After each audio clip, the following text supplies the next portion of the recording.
नमस्कार दोस्तों, मैं रामू कुमार यादव एजुकेशन क्लासेस रामू में आपका स्वागत करता हूं। दोस्तों, आज मैं शिक्षण कौशल का अगला टॉपिक लेकर आ गया हूं। आज हमारा है मुदालियार आयोग 1952-53 का।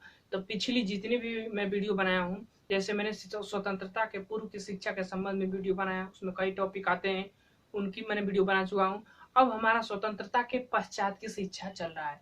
अभी पिछली वीडियो हमारा राधा कृष्णन आयोग था, ये हमारा मुदालियार आयोग है। ये दो जो है स्वतंत्रता के बाद की शिक्षा की व्यवस्था है। शिक्षा के सुधार में जो भी आयोग का गठन किया गया था, उन आयोगों को हम पढ़ रहे हैं।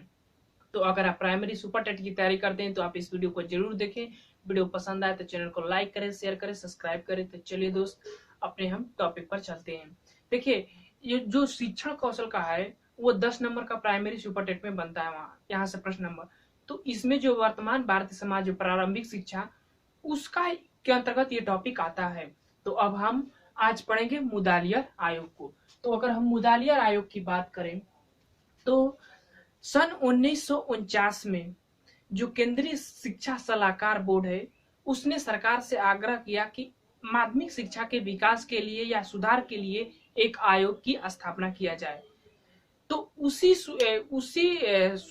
मतलब कि उसी के कहने पर या आग्रह करने पर जो है इस मुदालियार आयोग का 23 सितंबर 1952 को इसका गठन किया गया था, मुदालियार आयोग का। हालांकि इसके अध्यक्ष डॉक्टर लक्ष्मण स्वामी मुदालियार थे, इसीलिए इस आयोग का नाम भी मुदालियार आयोग रखा गया था। इसके सचिव एन वसु थे। ठीक है, ये थोड़ा इंपॉर्टेंट पॉइंट है, उसको समझ लेते हैं। ये जो मुदालियार आयोग माध्यमिक शिक्षा के संबंध में था, यानी कि माध्यमिक शिक्षा के सुधार करने के संबंध में यह आयोग बनाया गया था। इसीलिए इस आयोग को एक और नाम से जाना जाता है, जो इसे माध्यमिक शिक्षा आयोग भी कहते हैं।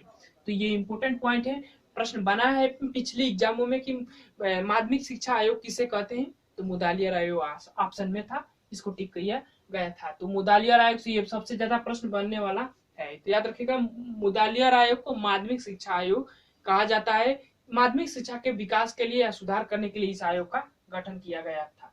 अब जब ये आयोग गठित हुआ तो इसको कुछ जांच के बिंदु दिए गए थे जो महत्वपूर्ण है। मैं 3 लिखा हूं, जो ज्यादा महत्वपूर्ण है उसी को लिखा हूं।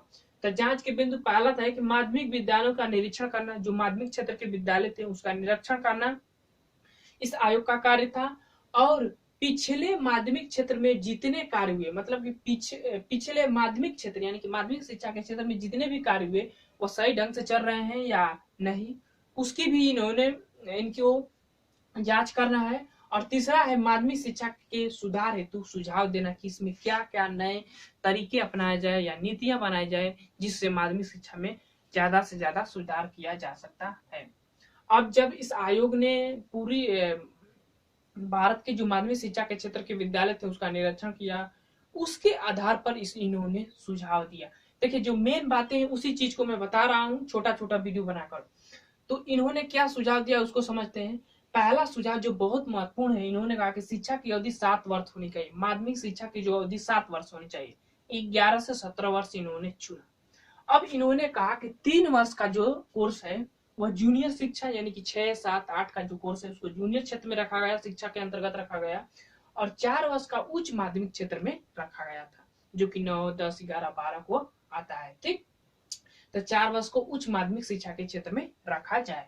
ठीक, अगला इन्होंने सुझाव में कहा था कि वस्तुनिष्ठ यानी कि एमसीक्यू पद्धति को अपनाया जाए। मतलब कि इस पद्धति को अपनाना मुदालियार आयोग में बात कहा गया था। वस्तुनिष्ठ एमसी पद्धति को अपनाने की बात कहा था इसने, मुदालियार आयोग ने। तीसरा है संख्यात्मक अंक देने के बजाय सांकेतिक अंक दिया जाए।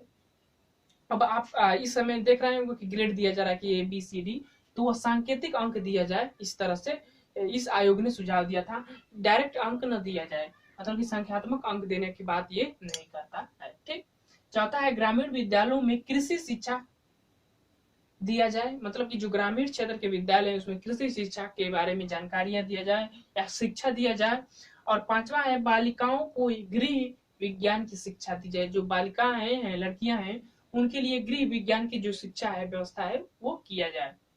ठीक, और छठवां है जो उच्च माध्यमिक स्तर के पाठ्यक्रम में एक मूल विषय रहे जो अनिवार्य रहे। एक मूल विषय को इन्होंने अनिवार्य करने की बात कही थी माध्यमिक शिक्षा के क्षेत्र में, जैसे कि गणित को याद रख सकते हैं या सामान्य ज्ञान या कला संगीत आदि ऐसे क्षेत्र को ये कहते थे कि जो है एक निश्चित अनिवार्य विषय का किया जाए माध्यमिक शिक्षा के क्षेत्र में। तो ये थे सुझाव जो महत्वपूर्ण, मैंने सुझाव भी बताया। उसके बाद इनको जांच के बिंदु दिए गए थे। इस मतलब कि मुदालियर आयोग से अब तक सबसे ज्यादा प्रश्न बनने वाला अगर बात करें तो माध्यमिक शिक्षा आयोग, यानी कि मुदालियर आयोग को माध्यमिक शिक्षा आयोग भी कहा जाता है। माध्यमिक शिक्षा के सुधार के लिए इस आयोग का गठन किया गया था।